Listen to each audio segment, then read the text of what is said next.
CEAP, Centro Espírita Altivo Panfiro. Uma casa de amor. Bom dia a todos. Bom dia aos companheiros que nos ouvem de casa. Vamos dar continuidade ao nosso curso do Evangelho.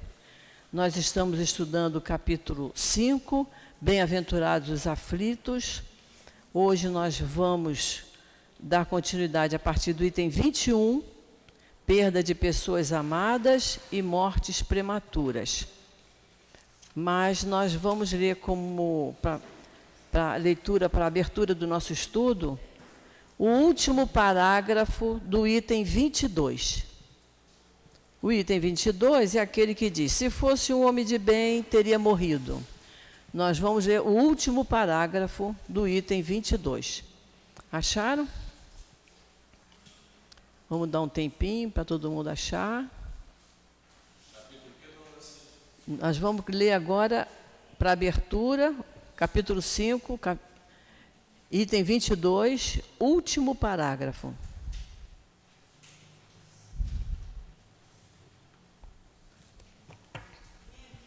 Luiz vai ler para a gente. Tá, Luiz? Pode ler, Luiz. Do Evangelho segundo o Espiritismo, capítulo 5, Bem-aventurados os aflitos, item 22.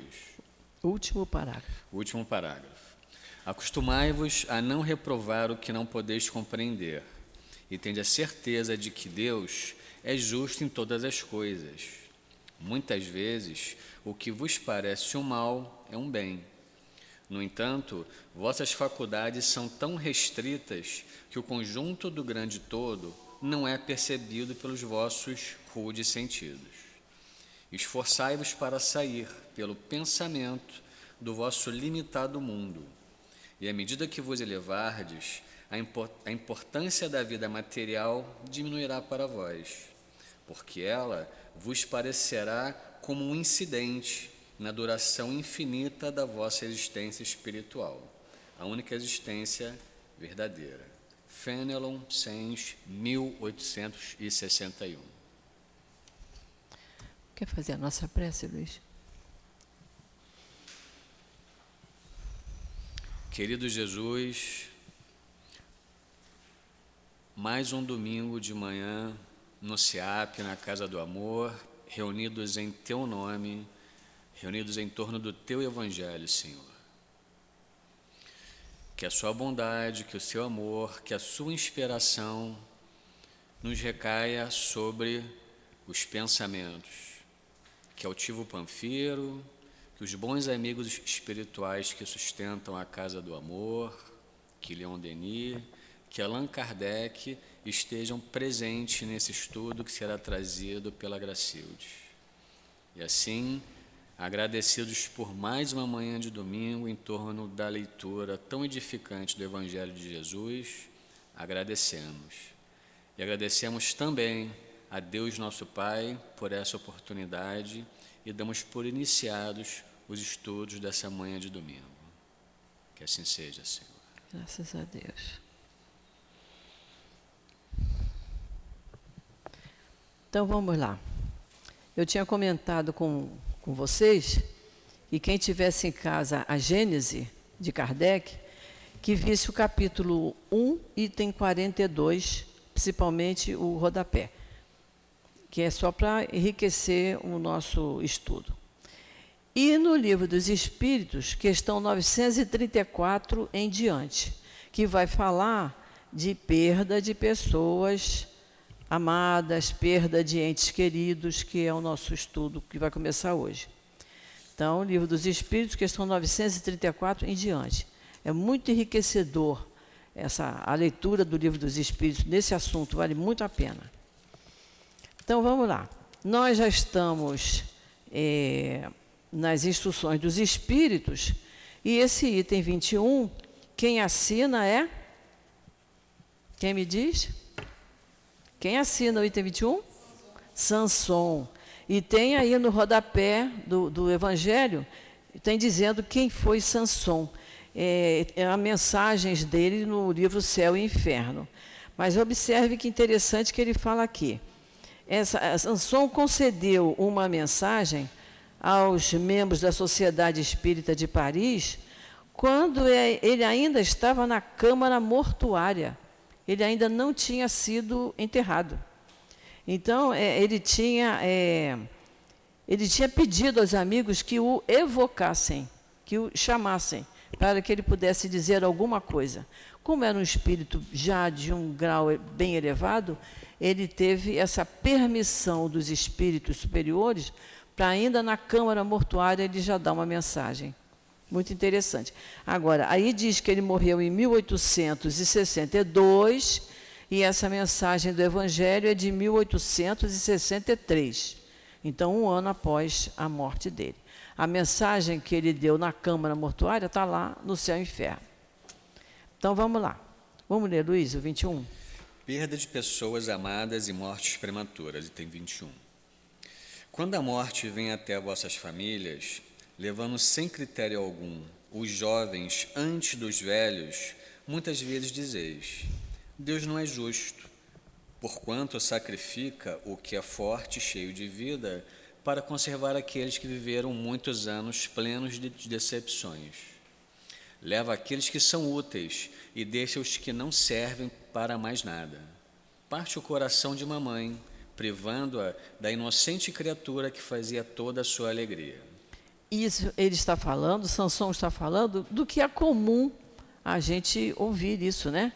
Pessoas dizer, como é que pode isso? Como é que Deus pode permitir que aquele jovem tivesse desencarnado, ainda cheio de saúde, com uma vida plena, cheio de esperanças, era bom filho, era estudioso, era trabalhador. A gente não tem essa compreensão que, graças à doutrina espírita, ela vai nos dar. Ela nos dá essa compreensão. Então, esse primeiro parágrafo, Sanson está repetindo o que nós, por ignorância da vida espírita, do que a gente fala quando se perde um ente querido, muito especialmente numa idade prematura, né? E tem gente até que quando perde um ente querido já com 80, 90, e ainda fica naquela lamentação, né? Foi até muito interessante que no ano retrasado, numa aula nossa de evangélico, o Guilherme devia estar presente. Tinha um rapaz jovem, que devia ter 17, 18 anos. Aí uma pessoa disse que eu choro muito porque morreu a minha avó. E ele falou assim, quantos anos ela tem? Ela tinha 90. E ele riu. Mas é porque para um jovem de 18 anos, uma pessoa que desencarna com 90 é a coisa mais natural do mundo, para ele. Mas para a neta era um motivo de choro. Então, olha como é que até a idade faz essa diferença, né? E agora vamos ver o segundo parágrafo, o Sanson falando, humanos, como que diz, prestem atenção. Vamos lá. Humanos, é nisso que tendes necessidade de vos elevar acima do terra-terra da vida, para compreender que o bem muitas vezes está lá onde se acredita ver o mal. A sábia providência, onde se crê ver a cega fatalidade do destino. Olha só, quando nós estudamos o item 19, nós analisamos essa expressão, viver com o sentimento do terra a terra, é viver o presente, o momento presente. A gente vê muita gente dizer, eu tenho que viver intensamente, porque a vida é curta, não sei se eu vou morrer amanhã, não é? Então a pessoa vive intensamente o presente, esquecendo que a vida futura, nós é que vamos construir a nossa vida futura, né? Então ele diz, compreender que o bem muitas vezes está onde se acredita ver o mal. A sábia previdência, onde se crê ver a cega fatalidade do destino. E aí eu vou contar um fato até particular. Quando meu filho desencarnou, 17 anos, por acidente, a minha família toda correu para a casa espírita. Porque as minhas irmãs diziam assim, foi na tua casa, mas poderia ter sido na minha, porque ninguém entendeu aquilo. Ninguém ficou desesperado, ninguém ficou revoltado. Graças a Deus, houve uma compreensão muito grande com relação ao fato. Mas foi interessante que até quem não queria ter religião nenhuma, correu para a casa espírita para tentar entender aquela partida tão repentina. Então, aqui eu queria dizer aqui, ó, o bem muitas vezes está onde se acredita ver o mal, que foi um bem para toda a família, inclusive para mim, para o pai, porque nós corremos para a casa espírita, porque não entendi, estava tudo tão bem, de repente, um ente querido, um jovem com 17 anos, como ele diz aqui, em plena flor da idade, bom filho, estudioso, amoroso, vai embora. E aí você fica... Graças a Deus, eu digo a vocês com certeza, eu não tive revolta nenhuma, só não entendi. É como se diz, puxaram o tapete debaixo do meu pé. Mas aí uma alma bondosa me levou para o Centro Espírita Leon Denis, e 5 dias depois do desencarne, eu estava lá segurando as mãos do altivo, e ele me ajudou muito, me fortaleceu muito, devo muito a ele. Vamos lá. Por que avaliar a justiça divina pelo valor da vossa? Podeis pensar que o mestre dos mundos queira, por um simples capricho, vos fazer sofrer penas cruéis? Nada se faz sem uma finalidade inteligente, e seja lá o que for, cada fato tem sua razão de ser. Então, quando ele fala aqui, por que avaliar a justiça divina pelo valor da vossa? Nós, quando estudamos lá o item 11, que fala sobre o esquecimento do passado, nós analisamos isso. Muita gente fala, essa coisa de ter esquecimento do passado, eu não entendo isso. Eu acho que se eu soubesse o que eu fiz na outra encarnação, eu já me consertava. Mas ali fala, se eu soubesse o que eu fiz na outra encarnação, eu talvez me sentisse muito ferida no meu amor próprio, eu sentisse muita vergonha do que eu tinha feito, não é? Ou eu poderia não entender por que numa encarnação eu tive uma posição tão alta, na atual tão pequena. Então, muitas coisas a gente não ia entender. Então, Deus viu por bem que nós esquecêssemos as nossas vidas passadas. Até desencarnar. Quando a gente desencarna, a gente vai ver o filme lá. Se soubesse de outras, né? Exatamente, é isso aí. E ele diz, nada se faz sem uma finalidade inteligente. Se veio de Deus, a finalidade é inteligente.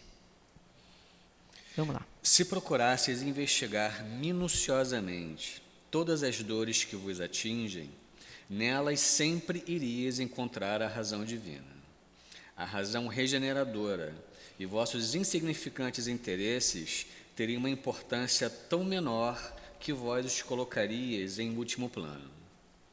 Acreditai em minhas palavras, a morte é preferível, mesmo numa encarnação de 20 anos, a esses desregramentos vergonhosos que angustiam as famílias honradas, destroem o coração de uma mãe e fazem embranquecer, antes do tempo, os cabelos dos pais. Preste bem atenção, esse parágrafo é importantíssimo da gente entender e da gente apreender, ficar consciente disso.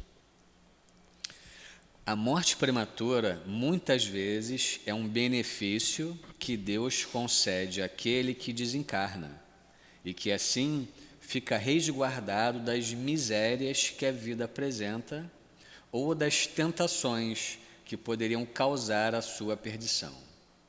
Aquele que morre na flor da idade não é vítima da fatalidade. Deus simplesmente julga que lhe é útil não permanecer mais tempo sobre a terra. E a gente pode analisar isso com muita serenidade. Aquele que partiu não vai passar pelo problema do desemprego, de um casamento desfeito, não é? De traições, não vai passar por isso. Porque a gente sabe que com a morte o espírito fica mais livre. Então ele não precisava passar, como ele diz aqui, pelo sofrimento de uma encarnação de dor, resguardado das misérias que a vida apresenta. Nós estamos num planeta de dor, então a gente passa por momentos de grande sofrimento, tanto o sofrimento físico como o sofrimento moral.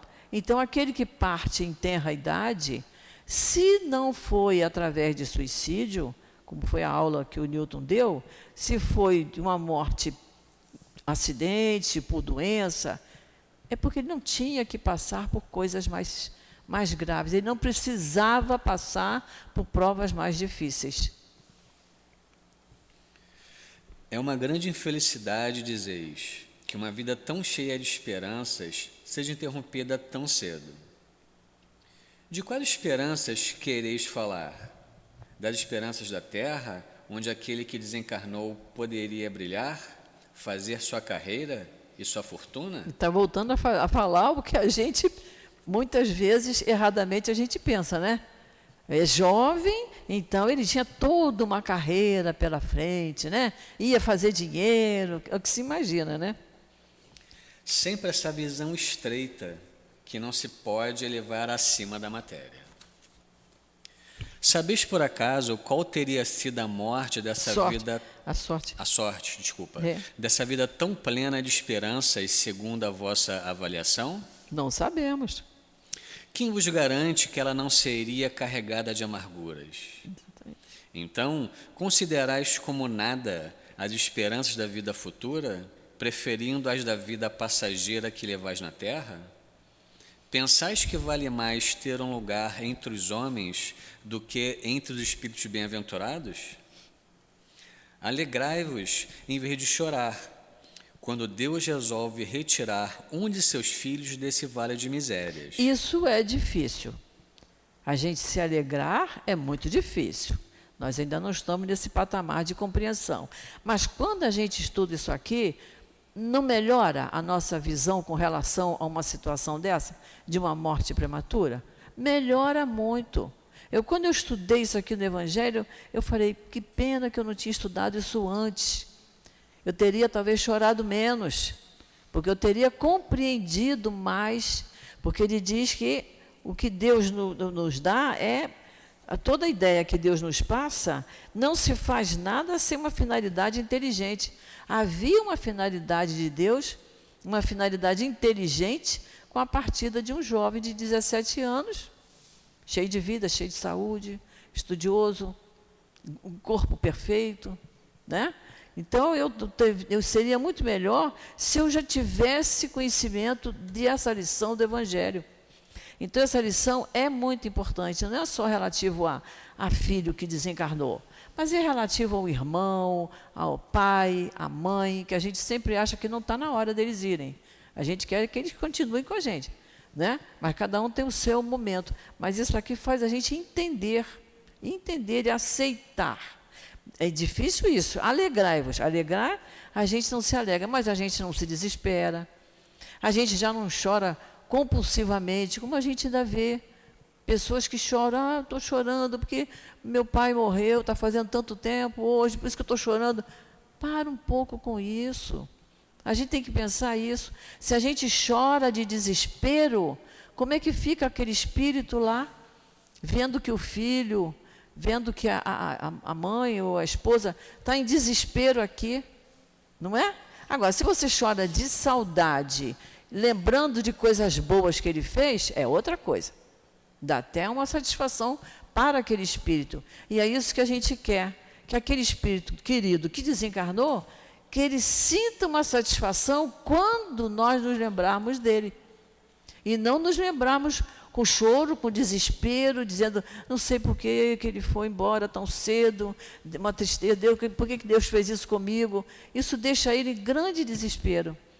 A gente pode até fazer uma comparação. Hoje é muito comum os filhos estudarem e irem para outro país. Né? Nós temos pessoas amigas que têm filho no México, a outra está com filho na Alemanha. Se a pessoa é essa moça que está com filho na Alemanha, se ela liga para ele para dizer, estou sentindo muita dor, estou desmaiando, estou caindo aqui, ele está lá. Ele não pode vir aqui levá-la para o médico. Então, ele entra em grande desespero. Então, essa mãe, quando liga para ele, se ele disser, meu filho, estou com saudade de você, mas estou bem aqui, está tudo correndo bem, você fica tranquilo. É outra coisa. É um telefonema agradável, não é? Assim é o nosso pensamento com relação ao nosso ente querido que desencarnou. Esse pensamento tem que ser um pensamento bom, de lembranças boas. Saudade, a gente sente, uma lágrima a gente derrama, né? Mas é de saudade e não de desespero. O desespero é que não faz bem a ele de jeito nenhum. Não é egoísmo desejar que ele fique na terra para sofrer convosco? Essa dor se concebe naquele que não tem fé e que vê na morte uma separação eterna. Mas vós, espíritas, sabeis que a alma vive melhor desembaraçada de seu invólucro corporal. Samson está falando com a gente, hein? Vós, espíritas. Então, ele considera que a gente já tem esse grau de entendimento. Mães, vós sabeis que vossos filhos bem-amados estão perto de vós. Sim, eles estão bem perto. Seus corpos fluídicos vos cercam, seus pensamentos vos protegem. Vossa lembrança os enche de alegrias, mas também as vossas dores, sem razão, os afligem, porque elas denotam falta de fé e porque são uma revolta contra a vontade de Deus. Muito bem. Vós que compreendeis a vida espiritual, escutai as pulsações do vosso coração, chamando esses entes bem-amados, e se pedirdes a Deus que os abençoe, sentireis em vós consolações poderosas, dessas que secam as lágrimas, e aspirações superiores que vos mostrarão o futuro prometido pelo soberano mestre. Samson, antigo membro da cidade de Paris, 1863. Muito bem. Então, vamos para o 22, que é o título é uma coisa que se diz muito, virou até um ditado popular, né? Se fosse um homem de bem, teria morrido. A pessoa diz isso com a maior naturalidade, né? Então, é muito interessante esse comentário, e quem faz esse comentário aqui é Fenelon. Ao falar de um homem mau que escapa de um perigo, frequentemente dizeis: se fosse um homem de bem, teria morrido. Pois bem, dizendo isso, estais com a verdade, porquanto, efetivamente, muitas vezes acontece que Deus concede a um espírito ainda jovem no caminho do progresso uma prova mais longa do que um bom, que receberá o benefício de uma prova tão curta quanto possível, como recompensa pelo seu mérito. Então, é isso que nós estamos falando, né? O desencarne do jovem é porque ele não precisava passar por provas mais duras. Ele não precisava daquilo. Já um espírito jovem no caminho do progresso, o que é isso? Um espírito imaturo ainda. Jovem no caminho do progresso, ele está engatinhando ainda no progresso. Ele precisa de uma prova mais longa, para poder, porque ele precisa de mais tempo para ele aprender, para ele se exercitar. Então, ele precisa de uma prova mais longa. Então, é isso que ele está... Nós já vimos isso no item anterior e agora ele está repetindo isso para nós, né? Assim, pois, quando dizeis, se fosse um homem de bem, teria morrido, não tenhais dúvida de que cometeis uma blasfêmia. Porque a gente diz isso por ignorância, né? Porque a gente ignora isso que nós estamos estudando no Evangelho. Então, morre uma pessoa boa, e a pessoa diz, você lamenta, mas se morre, no caso que ele diz aqui, no mal que escapa de um perigo, né? A pessoa levou não sei quantos tiros e não morreu. Está vendo? Se fosse homem de bem, teria morrido, mas como é mal, ficou. Ficou porque ainda tem muito que aprender. E é aqui, encarnado no planeta de provas e expiações, que a gente tem que aprender. Se morre um homem de bem e ao lado de sua casa mora um homem mau, vos apressais em dizer, seria bem melhor que fosse aquele. Estais completamente errados, porque aquele que parte acabou a sua tarefa, e aquele que fica talvez não a tenha começado. Porque haverias de querer que o mal não tivesse tempo de terminá-la e que o bom continuasse preso à gleba terrestre? Que dirias de um prisioneiro que tivesse cumprido toda a sua sentença e que o mantivessem na prisão, enquanto que se daria liberdade àquele que não tem direito a ela? Sabeis, portanto, que a verdadeira liberdade é encontrada no momento em que são desfeitos os laços corporais, em que enquanto estiverdes na terra, estareis em cativeiro. Por isso que ele faz essa comparação, né?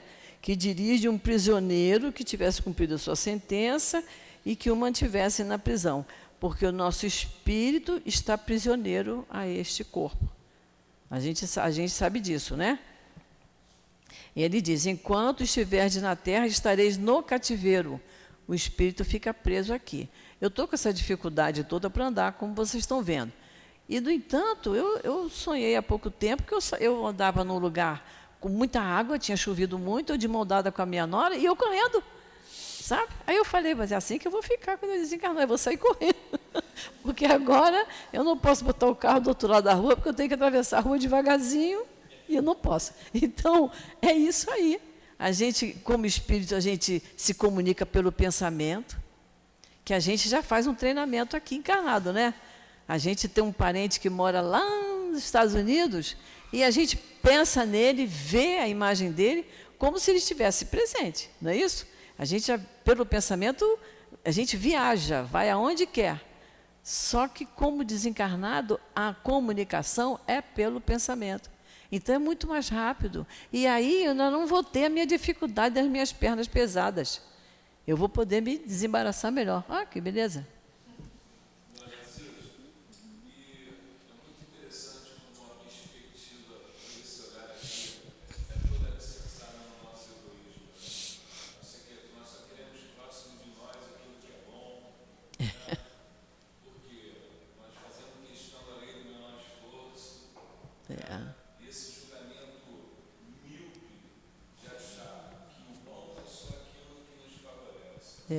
Exatamente.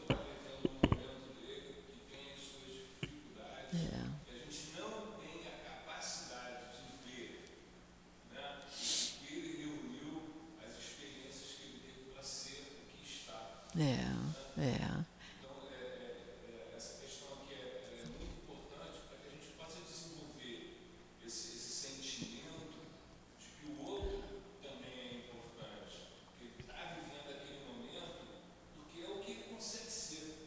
Nós seríamos melhor do que estamos se tivéssemos essa capacidade já no presente. Já no presente, que é isso aqui, é como ele fala, é o viver com o pensamento terra a terra. Você vive aquele seu momento, a gente nem se coloca no lugar do outro, não é para julgar, é para procurar entender, né? Ajudar se for preciso, mas é entender, né?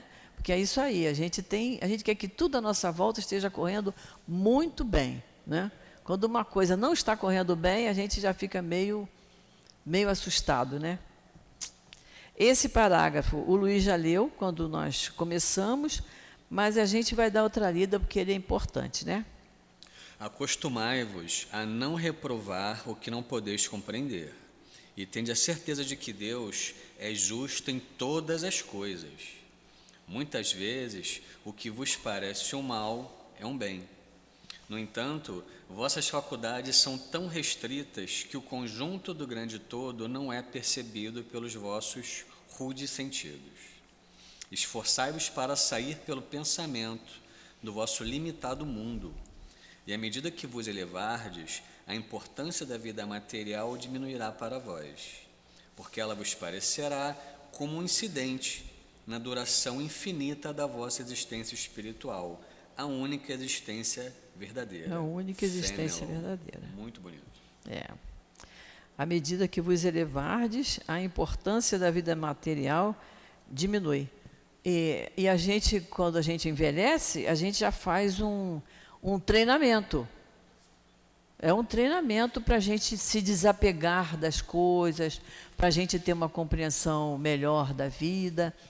Quando eu vejo assim, na televisão, uma atriz, uma moça lá da televisão, que tem, como eu vi outro dia, que ela tinha 88 pares de tênis, a gente fica assim, que dificuldade para escolher, né, na hora de sair, por isso que demora para se arrumar, né? E aí eu fico pensando, eu estou numa situação que eu só posso usar um tipo de calçado. Olha que treinamento bom para o desapego, né? Mas é preciso que a gente chegue a essa idade para perceber isso. E quem desencarna em ter a idade não precisa chegar a essa idade para aprender isso. Ela já tem um desapego. Se a gente teve contato com pessoas jovens que desencarnaram, em geral são pessoas especiais. Quando a gente faz assistência fraterna aqui, que a pessoa vem chorando porque o filho desencarnou, porque a filha desencarnou, mas como é que era o seu filho? Gente, é por amor que a mãe ou o pai enche aquele filho de elogios, mas a gente percebe que a grande maioria daqueles elogios era verdadeiro. Era um espírito bom que não precisava passar pelas misérias desse mundo. Isso é uma coisa comprovada. Muito bom. Então, vamos lá para o 23, que são os tormentos voluntários. Isso está ligado à questão 922 do Livro dos Espíritos. Quem quiser anotar, questão 922. O homem está sempre em busca da felicidade que constantemente lhe foge, porque a felicidade verdadeira não existe sobre a terra. Entretanto, apesar das vicissitudes que formam o cortejo inevitável desta vida, poderia, pelo menos, desfrutar de uma felicidade relativa. Mas ele a procura nas coisas perecíveis e sujeitas às mesmas vicissitudes, isto é, nos prazeres materiais, em vez de buscá-la nos prazeres da alma, que são uma amostra dos eternos prazeres celestes. Em vez de procurar a paz do coração, única felicidade real neste mundo, ele deseja ardentemente tudo que pode agitá-lo e perturbá-lo. E coisa interessante, o homem parece criar para si, propositadamente, tormentos que só a ele pertencia evitar. É interessante isso, né? Tormentos voluntários. É a pessoa que se atormenta de determinadas coisas sem necessidade. Não tem gente que fica assim, ó, e se acontecer não sei o quê? E se aquilo não der certo? Já está com um pensamento negativo, com uma coisa que poderá ou não acontecer. Não é isso?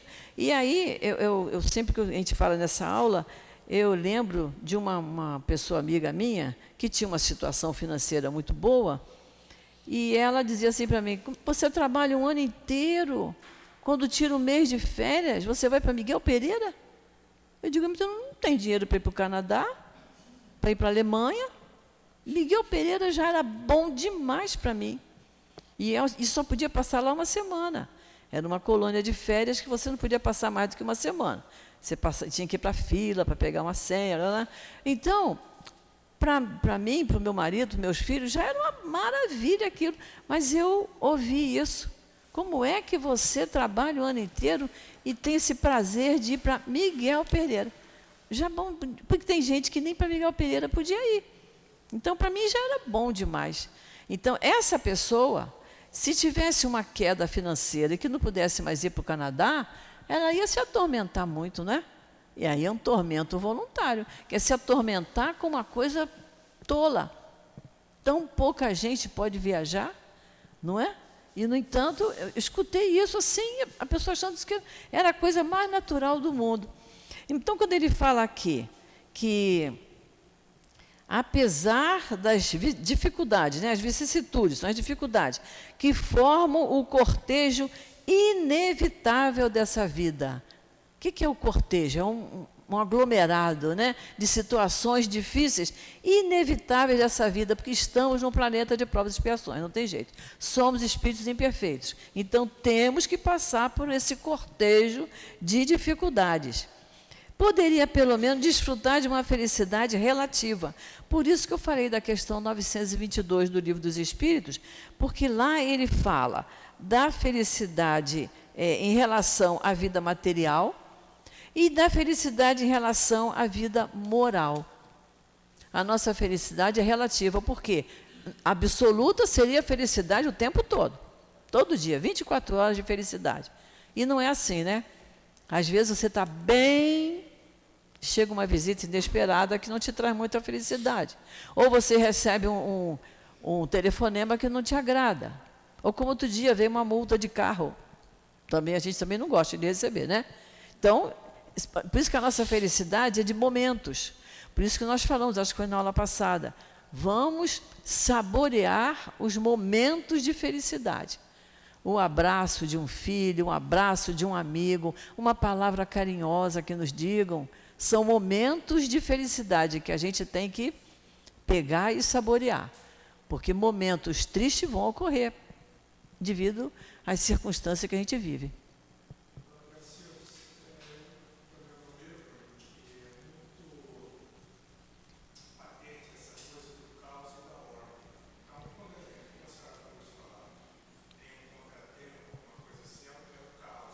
É.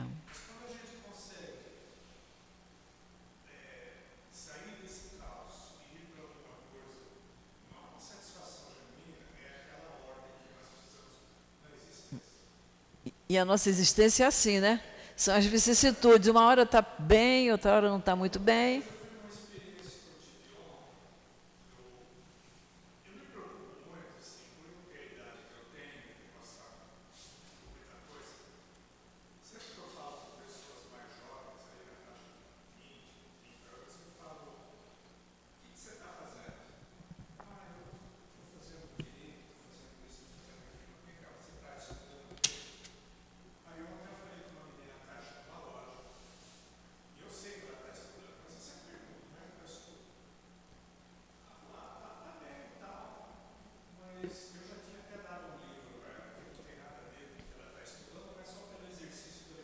Leitura.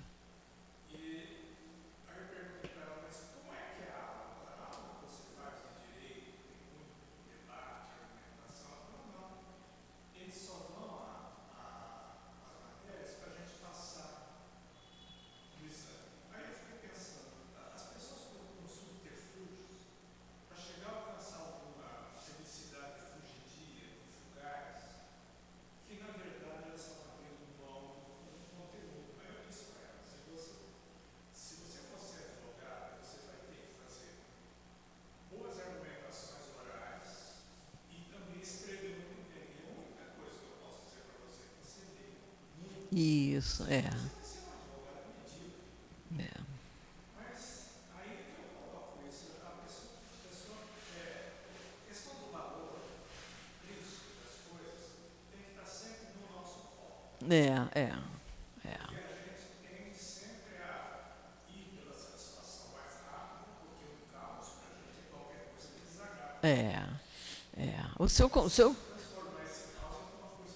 É.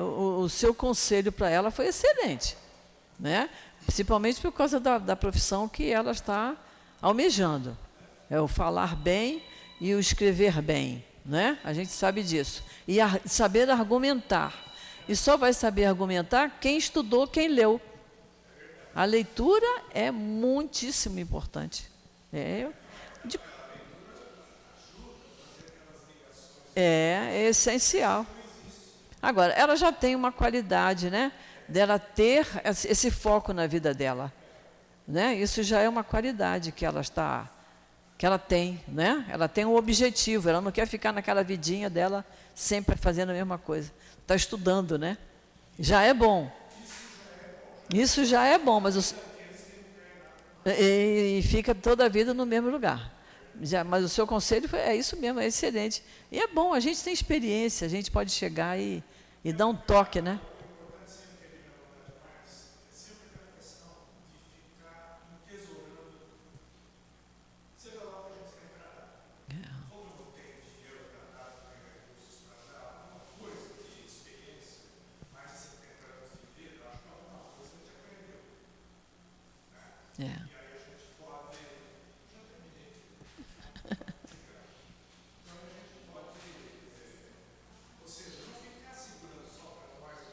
Isso, Por isso que Jesus falou, dai de graça o que de graça recebeste. A gente, às vezes, recebe uma experiência através de um estudo, e um estudo que você não pagou, estudou numa escola pública, não é?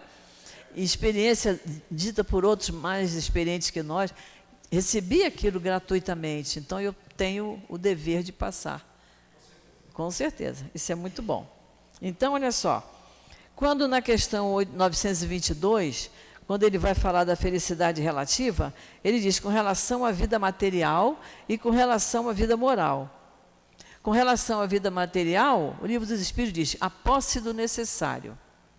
E aí a gente fica pensando, o que é o necessário? Né? Eu tenho que ter casa, alimentação, vestimenta, eu tenho que ter trabalho, não é isso? Eu tenho que ter acesso à saúde, acesso à educação. Então, no tempo que o Kardec escreveu isso, não sei qual era a mentalidade naquela época, né? Quase 200 anos. Mas, para nós, hoje, o necessário é bem extenso. Mas, se a gente tivesse isso que eu falei, já é um motivo de felicidade. E, com relação à vida moral, é igual do tempo do Kardec como hoje. A consciência tranquila, que eu deito a minha cabeça no travesseiro e durmo, porque não tem nada me pesando, e a fé no futuro. A fé no futuro a gente aprende na doutrina espírita, não é? A gente sabe que hoje eu estou construindo o meu futuro. E o futuro é daqui a 10 minutos, daqui a 24 horas, na próxima encarnação, é a nossa vida futura. Então, vamos lá. Existem tormentos maiores do que os causados pela inveja e pelo ciúme? Não, porquanto para o invejoso e o ciumento não há descanso. Estão perpetuamente ansiosos. O que eles não têm e os outros possuem causa-lhes insônia. Olha só, nós estamos falando de tormentos voluntários. Tem inveja quem quer ter. Ninguém é obrigado a ter inveja. Então, quem tem inveja está se atormentando voluntariamente. É da vontade dela, ela ser invejosa. Não é isso?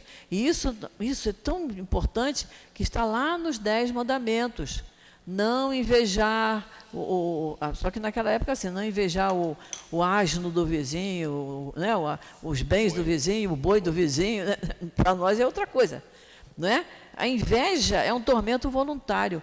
O ciúme é um tormento voluntário. Tem gente que não tem ciúme, não tem apego. Gosta porque gosta e não está exigindo nada em troca. Não é isso? Então, ele está dizendo aqui, ó, o que essas pessoas não têm e os outros possuem, causa-lhes insônia. Já pensaram nisso? Você não conseguir dormir pensando no que o outro comprou uma televisão colorida grande e eu não tenho, comprou uma geladeira enorme que eu não tenho, é um tormento voluntário.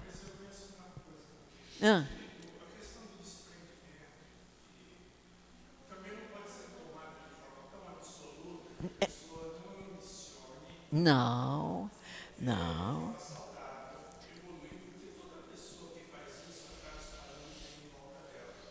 É.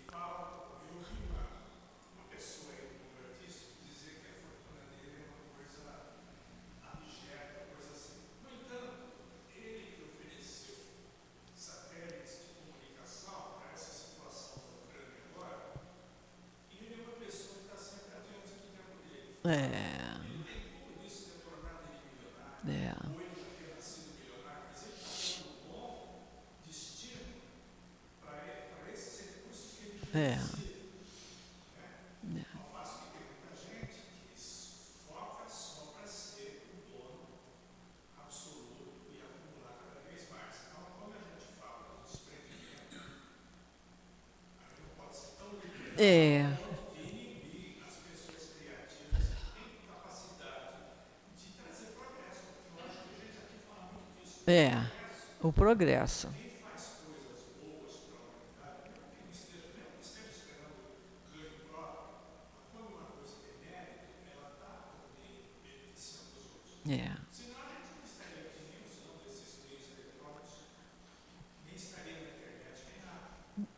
Se não houvesse alguém interessado, né? Alguém que pudesse dispor dos seus recursos para ajudar, é isso.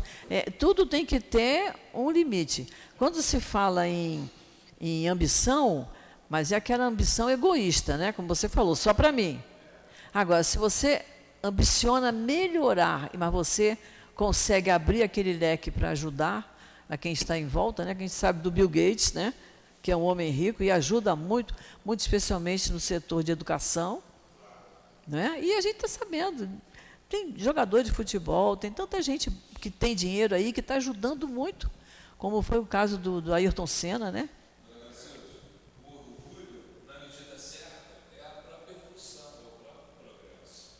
O orgulho, se ele bem usado, é o que tudo constrói. É. O que a gente não pode ver é as coisas a partir da mesquinha ali. É. Só acabou de dizer. É. O orgulho, ele é fundamental. O orgulho é dito como a chaga da humanidade, né? Por isso que o Espírito Inácio Bittencourt, ele pede para a gente substituir a palavra orgulho por satisfação. Sabe? Ele diz, para não usar a palavra orgulho, que é uma chaga, a gente usa como satisfação. Então,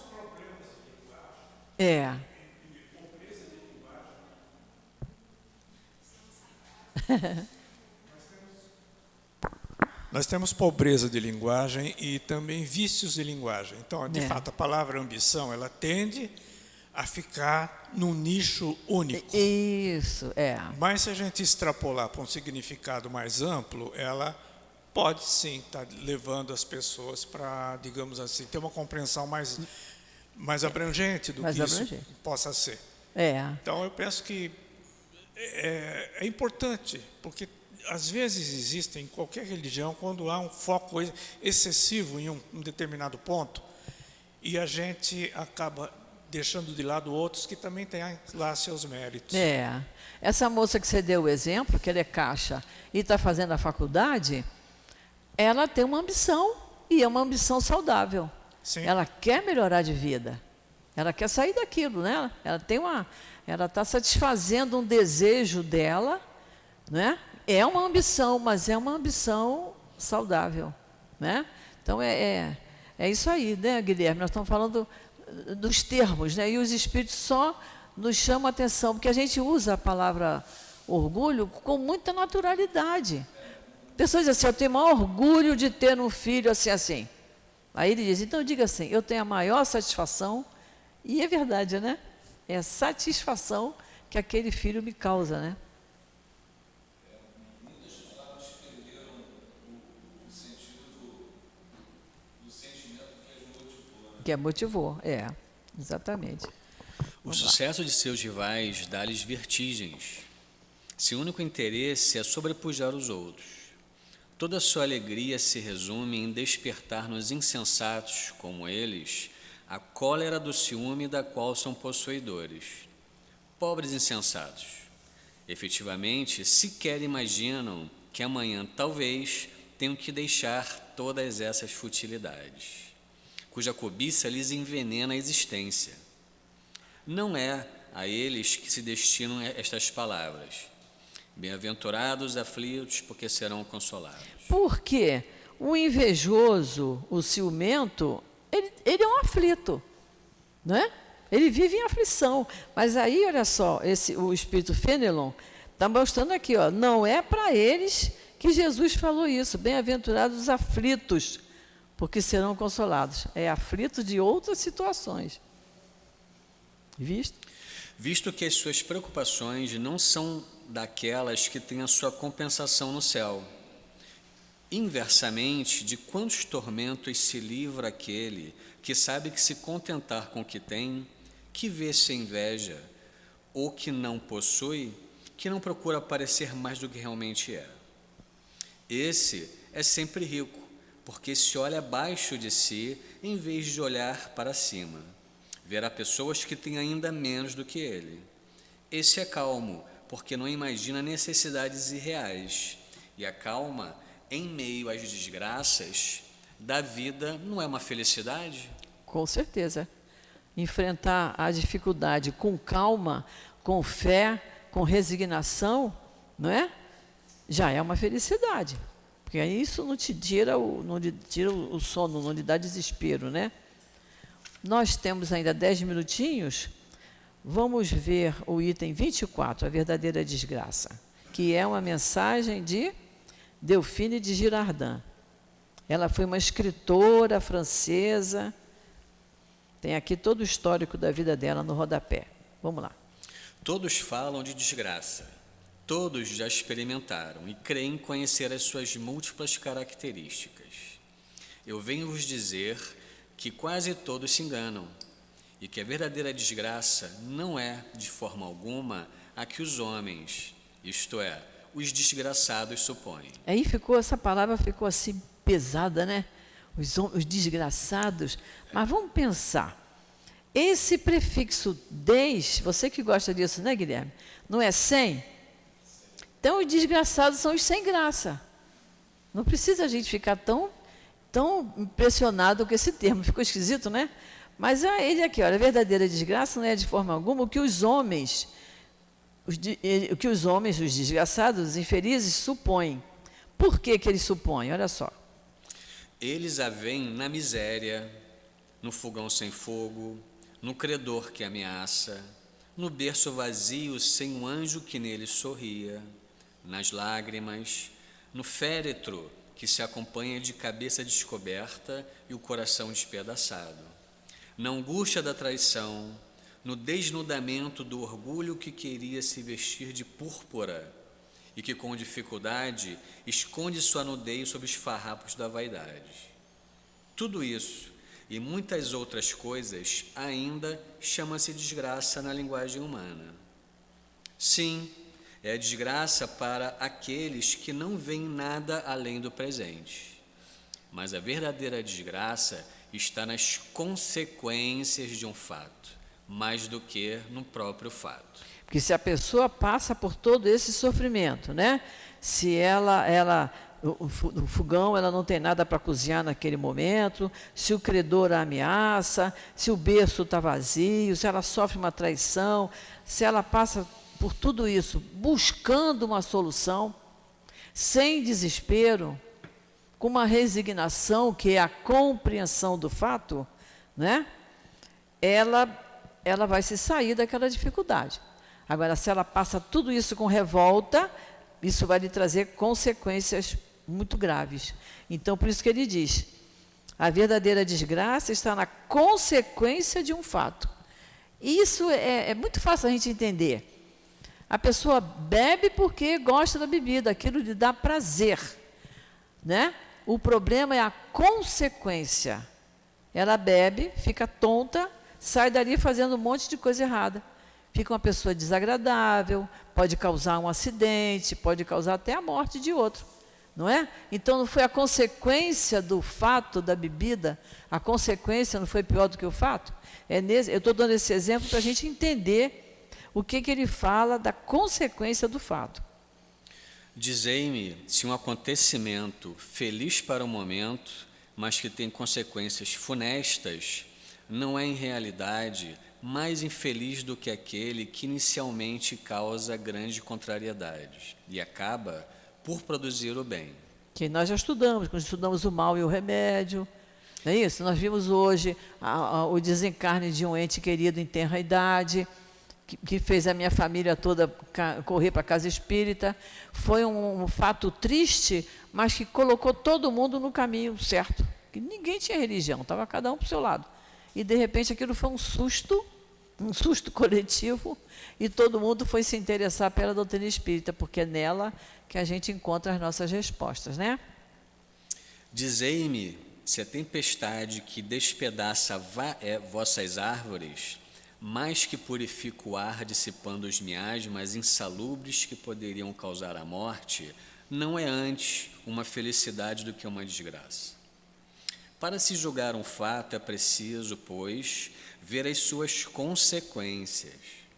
É assim que, para analisar o que realmente de bom ou mal para o homem, é preciso que nos transportemos além desta vida, porque é lá que as consequências se fazem sentir. Ora, tudo o que ele chama de desgraça, segundo sua curta visão, cessa com a vida terrena e encontra sua compensação na vida futura. Então, tudo que ele considera uma desgraça cessa com a vida terrena. O fogão sem lume, o berço vazio, a traição, os tormentos voluntários, isso cessa, não é? E encontra a sua compensação na vida futura, se você passar pelas dificuldades com compreensão, com resignação. Tudo é a nossa conduta é que vai nos dar uma vida futura mais equilibrada. E aqui ele diz, a compensação na vida futura. Às vezes, ainda nesta vida, que a pessoa diz assim, puxa, naquela época, na década de 70, 80, 90, eu estava passando por um perrengue, não foi brincadeira, mas Deus me ajudou e eu saí daquela dificuldade. Não é isso? Não fez nenhum desatino porque estava passando pela dificuldade. Então, já, quando a pessoa se lembra disso, dizendo, eu venci, eu fui o mais forte, isso já é uma compensação na vida futura, porque nós não estamos em 2022, é o futuro da década de 80, de 90, não é? Então, por isso que a gente fala, a gente pensa em vida futura só na próxima encarnação, mas é nessa aqui ainda. Eu tenho que pensar nessa vida ainda. Essa frase aqui é muito linda, né? Dizer se a tempestade que despedaça vossas árvores, mas que purifica o ar dissipando de milagres e saúde que poderiam causar a morte, não é antes uma felicidade do que uma desgraça. É impressionante a ordem, né, justa que Deus sempre apresenta, que a natureza apresenta, que Deus apresenta. A nossa fé ela precisa ser inabalável Inabalável. diante daquilo que nos acontece. E a gente tem que enxergar isso. A perfeição foi o que motivou. A gente tem que enxergar isso, né? Perceber essas coisas. Vou mostrar-vos a desgraça sob uma nova forma, sob a forma bela e florida que acolheis e desejais com todas as forças de vossas almas iludidas. A desgraça é a alegria, é o prazer, é a fama, é a vã agitação, é a tola satisfação da vaidade que faz calar a consciência, que reprime a ação do pensamento, que confunde o homem sobre o seu futuro. Ficou pesado isso. A desgraça é a alegria, é o prazer, é a fama, se isso for feito com exageros, né? Tem gente que chega, que dá uma gargalhada que acorda todo mundo, não é isso? Tem gente que, como ontem um vizinho nosso, sei lá, 1h30 da manhã, estavam todos falando alto, gritando, falando com música alta. Isso aí é uma alegria que atrapalha. Você imagina se quem está trabalhando, que tem que acordar cedo para trabalhar e não consegue dormir porque o vizinho não deixa, não é isso? Então, ele diz isso, olha, essas coisas que fazem calar a consciência. A pessoa que faz isso, ela não tem consciência, ela é egoísta, ela quer a alegria dela. Não interessa se eu estou incomodando o vizinho, né? E isso reprime a ação do pensamento, porque você se torna uma pessoa medíocre, aquele que só pensa em si, né?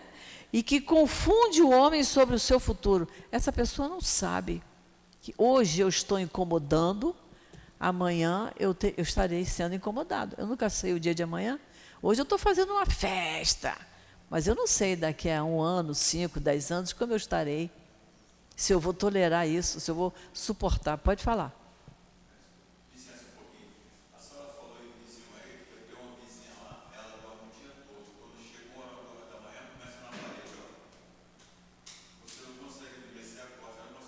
Não consegue.